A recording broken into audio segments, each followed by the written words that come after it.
தோல்வி அல்ல திருப்புமுனை தன்னம்பிக்கை பதிவு. தோல்வி என்று ஒன்று வந்துவிட்டால் நாம் நிலை குலைந்து போய்விடுகிறோம். எத்தனை முயற்சிகள் உழைப்புகள் எல்லாம் வீண் என்று நமக்குள்ளேயே களைத்துப் போகிறோம். தோல்வியை வேறு கோணத்தில் சிந்திப்போமா? நீங்கள் எடுத்த முயற்சியில் வெற்றி பெற்றிருந்தால் உங்கள் வாழ்க்கை ஒரு குறிப்பிட்ட திசையில் பயணித்திருக்கும். ஒரு தோல்வியின் மூலம் இறைவன் இதைவிட ஒரு சிறப்பான வாழ்க்கை அமைக்க உங்களுக்கு வழிகாட்ட நினைத்திருக்கலாம்.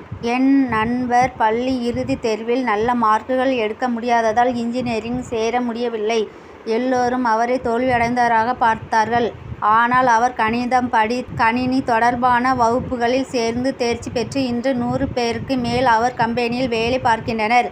ஒருவேளை இன்ஜினியரிங் படித்திருந்தால் ஏதோ ஒரு கம்பெனியிலே வேலை பார்த்து கொண்டிருப்பார்.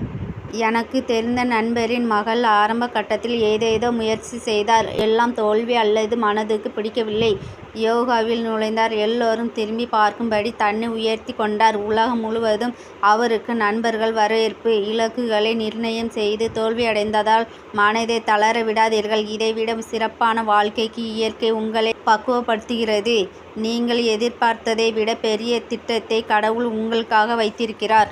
கடவுள் உங்களுக்காக வைத்திருக்கும் திட்டங்களை நிறைவேற்றுவதற்காக உங்கள் திட்டங்களை தடம் புரட்டுகிறார். உலகம் தோல்வி என்று அழைப்பதை நாம் திருப்புமுனை என்று அழைப்போம்.